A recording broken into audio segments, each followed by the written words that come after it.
Estamos aquí para hablar un poco sobre lo que es la farmacología general del sistema nervioso. Y lo que vamos a ver aquí es primeramente su anatomía, la anatomía del sistema nervioso, a ver cómo está integrado anatómicamente, para después comenzar a ver los diferentes tipos de neurotransmisores, esencialmente lo que es acetilcolina, adrenalina y dopamina, y ver cómo estos pueden actuar sobre el cuerpo, sobre los ganglios, sobre los nervios, dependiendo del sistema nervioso que estemos hablando.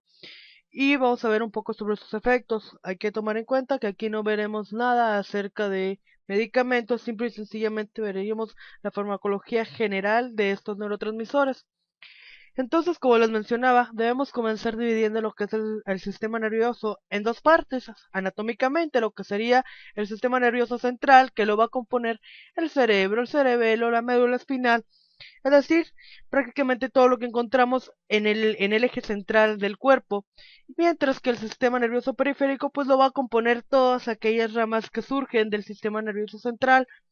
Recordar que el sistema nervioso central lo que va a hacer es recibir la información, va a integrar esa información. ¿Para qué? Para después darnos un impulso nervioso de tal manera que se pueda ejecutar una respuesta. Mientras que el sistema nervioso periférico de lo que se va a encargar, más que nada va a ser de percibir esa información del exterior, traducirla o enviarla hacia el sistema nervioso central y después, una vez que el sistema nervioso central envía el impulso, recibir esa información para ejecutar una respuesta ante tal situación o ante algún cambio dentro de lo que es el medio. Después tenemos lo que es el sistema nervioso periférico, que es en lo que nos vamos a enfocar, que debemos de conocer que se va a dividir el sistema nervioso periférico autónomo, es decir, que uno no lo puede regular, que uno no lo puede controlar, como son los latidos del corazón, la presión, la secreción gástrica, la sudoración, el llorar, las lágrimas. ¿Por qué? Porque estas son reacciones que el mismo cuerpo va a tener dependiendo de lo que es el entorno en el que se encuentre o la situación en la que nos encontremos.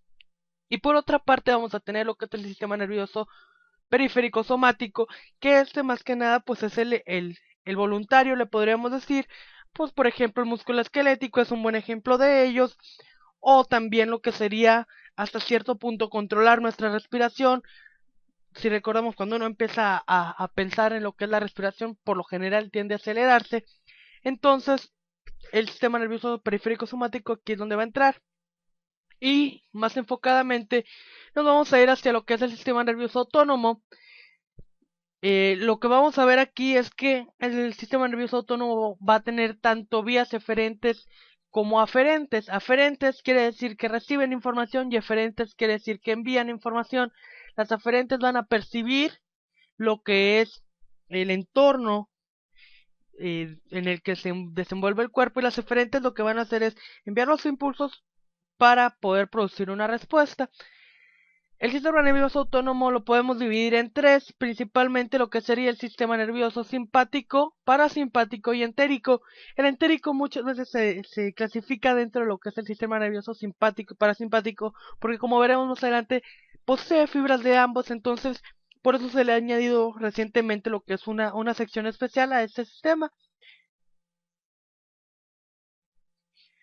Entonces, el sistema nervioso autónomo lo vamos a dividir en dos, el sistema nervioso simpático y parasimpático principalmente, y estos van a tener acciones opuestas, es decir, por ejemplo, eh, el sistema nervioso simpático lo que va a hacer es responder a situaciones estresantes, por ejemplo, el efecto o el reflejo de huida o de pelea, donde vemos que que el cuerpo, por medio del sistema nervioso, lo que va a hacer es activarse y va a producir una reacción que para nosotros va a resultar prácticamente eh, eh, autológica o autónoma en respuesta ante tal situación. Y mientras que el sistema nervioso parasimpático va a predominar durante el reposo, es decir, se va a encargar más de mantener la energía o disminuir el consumo de energía al mínimo mientras nosotros, por ejemplo, estamos descansando. Entonces, por eso se dice que tienen acciones opuestas, exceptuando en el músculo ciliar y la glándula salival, donde van a producir la misma acción, que es decir, en el músculo ciliar van a dilatar la pupila y la glándula salival van a a producir mayor secreción. Entonces, la correcta regulación entre el nervioso simpático y parasimpático nos va a dar la regulación fisiológica de los órganos en condiciones normales. ¿Por qué?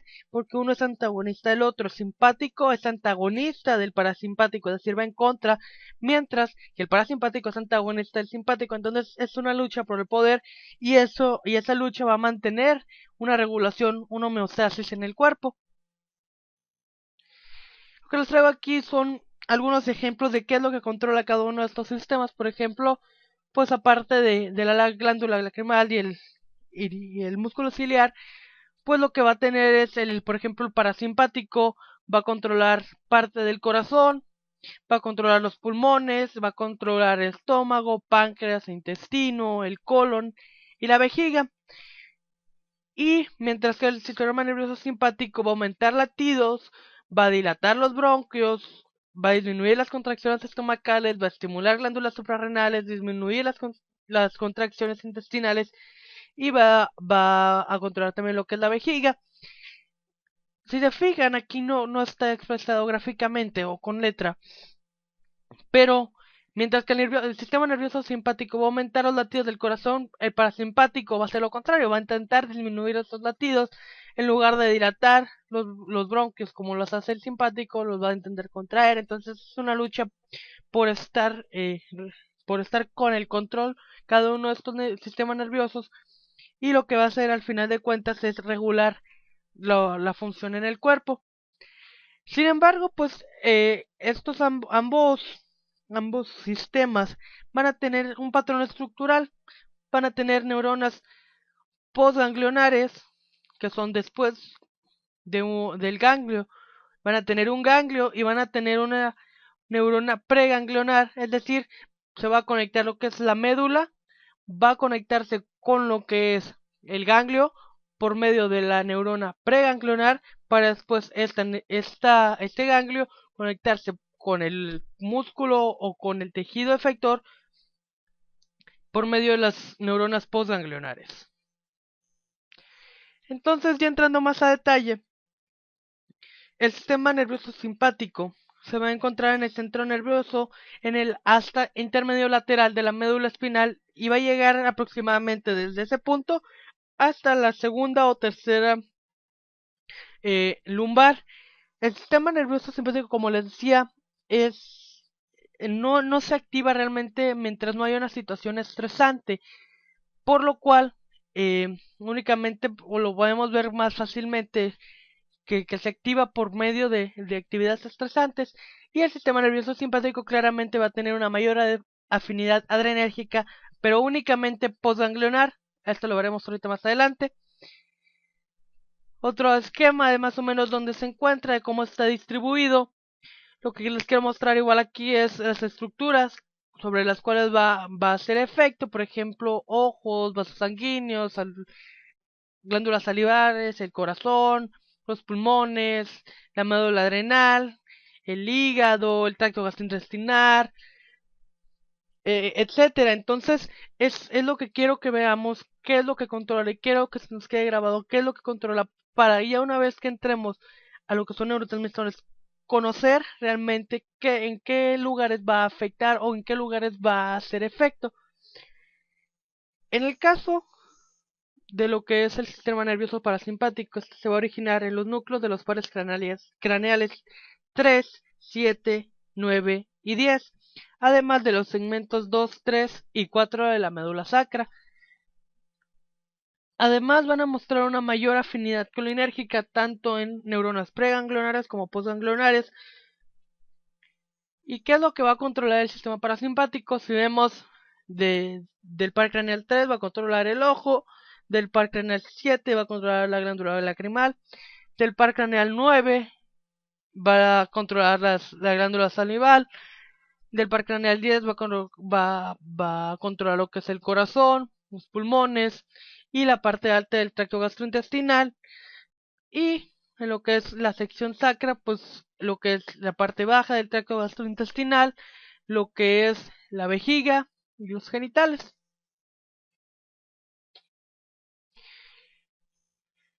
Por otra parte, el sistema nervioso autónomo su parte entérica, va a ser un conjunto de neuronas organizadas en el tracto gastrointestinal que se van a encontrar desde lo que es el esófago hasta el colon distal. Es decir, va a recorrer todo el tracto gastrointestinal.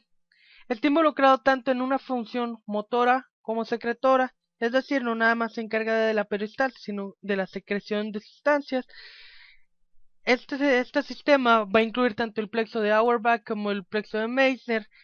Va a recibir, como les decía, fibras preganglionares del parasimpático y acciones postganglionares del simpático. Entonces, ambos sistemas están incluidos y lo que va a proveer es la información necesaria para una adecuada función gastrointestinal.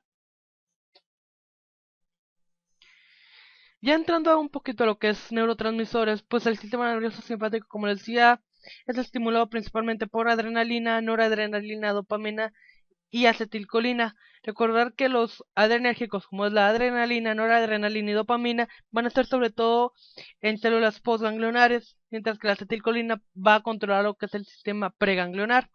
Y pues los fármacos que van a existir va a ser agonistas, es decir, a favor, y antagonistas, es decir, que van a causar efectos en contra de receptores alfa y beta, como veremos más adelante. En el caso del sistema nervioso parasimpático, el neurotransmisor fundamental va a ser la acetilcolina y por ello vamos a tener lo que son fármacos agonistas colinérgicos, es decir, que favorecen lo que es los efectos de la acetilcolina. Vamos a tener anticolinestéricos que van a ser realmente lo que van a impedir es el metabolismo de la acetilcolina, por lo cual van a aumentar los efectos y hacerlos más duraderos, y anticolinérgicos que van a antagonizar lo que es las funciones reales de la acetilcolina. Entrando ya a lo que es la química de la neurotransmisión, pues primero vamos a ver lo que es el sistema nervioso autónomo, que depende de una afinidad a una sustancia, y como les decía, se van a clasificar en colinérgicos y adrenérgicos principalmente, y que además estos van a soler utilizar otros neurotransmisores que les vamos a llamar cotransmisores, como lo son el óxido nítrico, como lo son la serotonina, GABA, dopamina. Y entonces aquí les muestro algunos otros, por ejemplo, ATP, que va a actuar como un transmisor o cotransmisor en sinapsis efectoras, la dopamina, que va a ser un transmisor modulador en algunos ganglios y sistema nervioso entérico. Probablemente se piensa que es un transmisor simpático postganglionar de los vasos renales. El GABA, que quizás tenga efectos presinápticos en excitación de las terminales nerviosas, el sistema nervioso entérico y un efecto relajante en el intestino. Lo que es el óxido nítrico es un transmisor del inhibidor del sistema nervioso entérico y otras uniones neuromusculares, y quizás también sea especialmente importante en los esfínteres. La serotonina, un importante transmisor en excitación neuronal, y algunos otros como la sustancia P, el péptido vasoactivo intestinal, el neuropéptido Y, entre otros. Es nada más como ejemplo para que vean que también existen cotransmisores que van a ayudar o que pueden tener efectos dentro de lo que es el sistema colinérgico. Y entonces, como les decía, vamos a dividir en colinérgicos y adrenérgicos. Los colinérgicos pues son utilizados en neuronas preganglionares tanto del sistema nervioso simpático como el parasimpático, y postganglionares, pero estos únicamente en el parasimpático, y van a tener dos tipos de receptores, lo que son receptores nicotínicos y muscarínicos. Mientras tanto, los adrenérgicos va a ser utilizado por neuronas postganglionares del sistema nervioso simpático, y la transmisión va a ser por medio de receptores tanto alfa como beta, como veremos más adelante. Existen en sí 5 características claves de lo que brindan los neurotransmisores, o de cómo se encuentran los neurotransmisores en la hendidura sináptica, de tal manera que aquí es donde pueden hacer efecto los fármacos.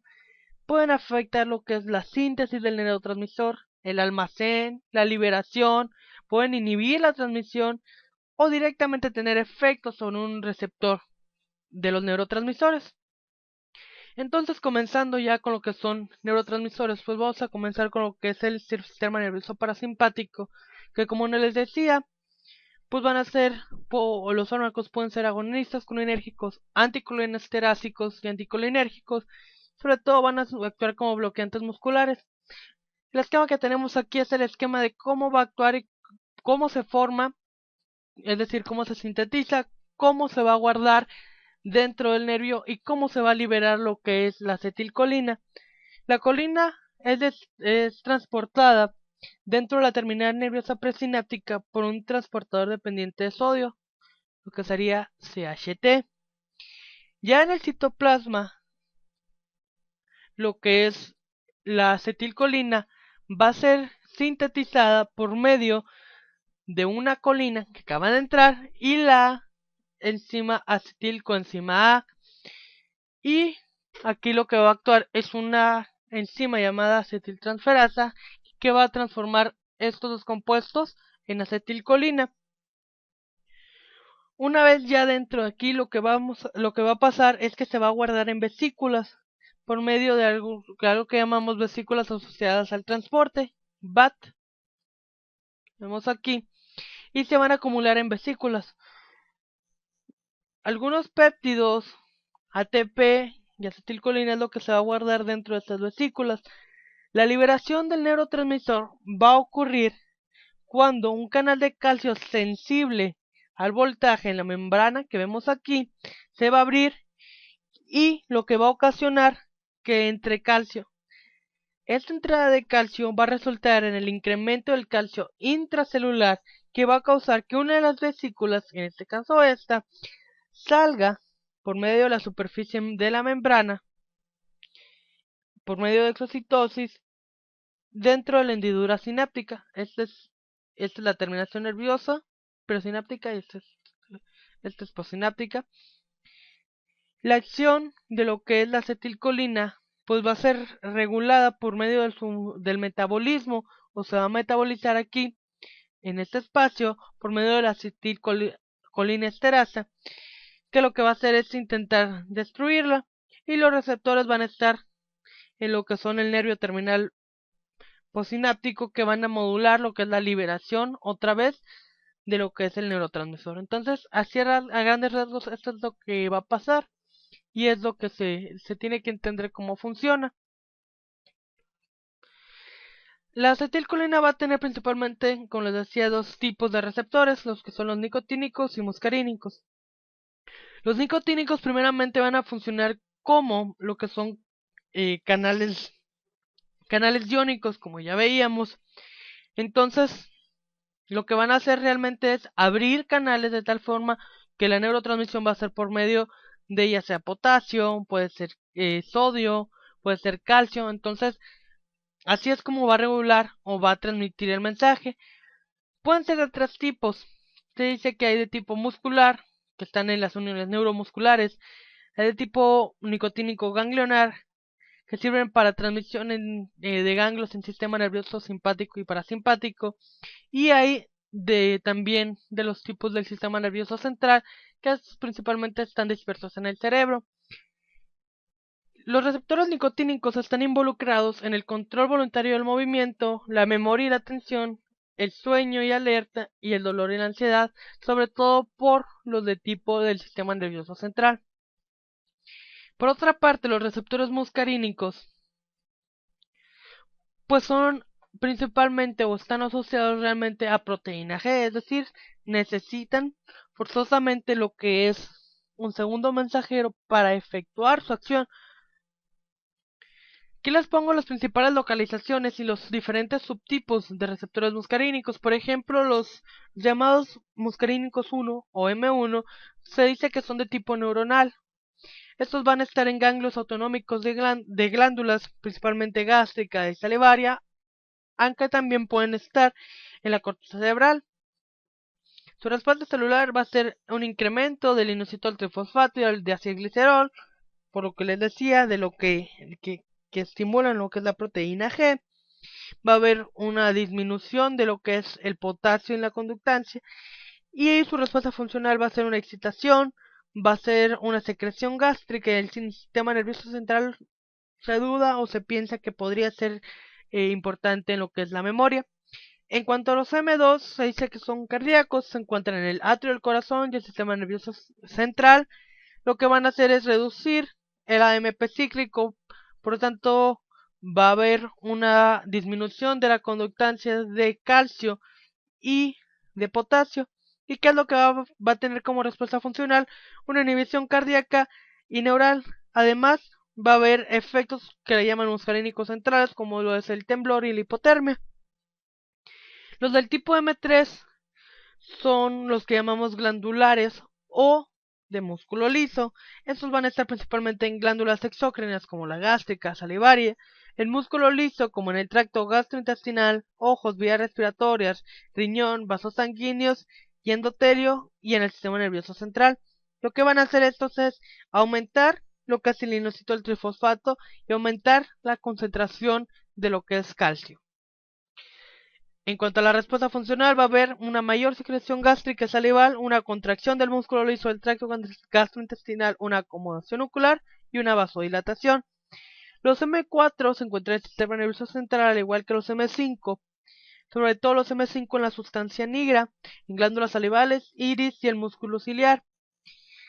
Lo que van a ocasionar los M4 es una disminución del AMP cíclico, mientras que los M5 van a ocasionar un aumento del inositol trifosfato. En el caso de los M4 van a mejorar la locomoción de una persona y en el caso de los M5 su efecto aún es desconocido. Como les decía, pues los M1, en resumidas cuentas, M1, M3 y M5 van a estar asociados a proteína GQ, es decir, van a activar la vía del inositol fosfato, mientras que los de tipo M2 y M4 van a ser asociados a proteína GI, es decir, van a inhibir la adenilciclasa reduciendo el AMP cíclico intracelular. Ahora bien, el otro tipo o la farmacología del sistema nervioso simpático va a comprender lo que es la adrenalina. Se les llama simpaticomiméticos a todos aquellos que tienen efecto sobre lo que son el sistema nervioso simpático, es decir, simpaticomiméticos son los que están a favor y simpaticolíticos los que están en contra. Simpaticomiméticos podemos encontrar agonistas de receptores tanto alfa como beta y hay de dos tipos, que son catecolaminas, es decir, adrenalina, noradrenalina y dopamina, y no catecolaminas, otros tipos de sustancias. Hablándoles así en forma general, si se fijan es muy parecido lo que es la liberación de lo que es la noradrenalina o la adrenalina a lo que es la liberación de lo que vendríamos viendo ahorita, lo que es la acetilcolina. Si se fijan, entra tirosina acompañada de sodio. Aquí va a actuar la tirosina hidroxilasa, va a formar dopamina. La dopamina se va a transformar y va a originar norepinefrina o adrenalina, que también va a estar dentro de una vesícula con ATP y fosfatos. Va a entrar una alteración en los canales de calcio, va a ocasionar que esta vesícula se libere y va a tener receptores presinápticos que van a controlar lo que es la liberación del neurotransmisor, y estos neurotransmisores, lo que es los simpático-miméticos, lo que van a hacer es entrar a los receptores adrenérgicos y de otro tipo para ocasionar lo que es la transmisión del impulso y ocasionar una respuesta. Existen dos tipos principalmente de receptores, los receptores alfa y beta. A su vez, los alfa los vamos a dividir en alfa 1 y alfa 2. El mecanismo molecular de alfa 1 pues es por proteínas GQ acopladas a fosfolipasa C que van a producir, que sería inositol trifosfato y diacilglicerol, y su respuesta fisiológica sería una contracción del músculo liso, si por ejemplo el iris, arteriolas, esfínteres y vesícula seminal, va a ocasionar una glucogenólisis y una gluconeogénesis. En el caso de los receptores alfa 2, estos están asociados a proteínas GI, o sea, inhibitorias. Lo que van a hacer es la inhibición de la adenilato ciclasa, por lo cual va a disminuir la concentración de AMP cíclico y la liberación de péptidos opioides endógenos. ¿Qué nos va a dar como respuesta? Una inhibición presináptica de la liberación de noradrenalina, una disminución de producción del humor acuoso, una disminución de secreción de insulina y va a ser el mediador o va a formar un mediador para agregación plaquetaria. En el caso de los beta 1, esto es lo que van a asociarse estas proteínas GS, estimuladoras, y van a activar la adenilato ciclasa, incrementando lo que es el AMP cíclico. Además, este funcionamiento va a ser igual a de todos los receptores beta. En el caso de beta 1 van a aumentar la frecuencia, contractilidad y conducción cardíaca, y van a aumentar la secreción de renina. En el caso de los beta 2 van a ocasionar una relajación del músculo lisobronquial, gastrointestinal, vesical y vascular. En estas regiones va a ocasionar glicogenólisis hepática y en músculo esquelético, y una captación de potasio en lo que es músculo esquelético. Y en el caso de los receptores beta 3 van a ocasionar una lipólisis de adipocitos, es decir, destrucción o lo que vendríamos siendo más bien una disminución del número o de la cantidad de adipocitos. Como decía, los simpático-miméticos pues son catecolaminas prácticamente y no catecolaminas. Las catecolaminas van a compartir similitudes estructurales. ¿A qué me refiero con esto? A que si se fijan, la base de la noradrenalina, adrenalina, dopamina y el isoproterenol son la misma. Lo que va a cambiar, si se fijan, ya es esto del anillo hacia la izquierda es igual. Lo que cambia ya es la cadena que está asociada.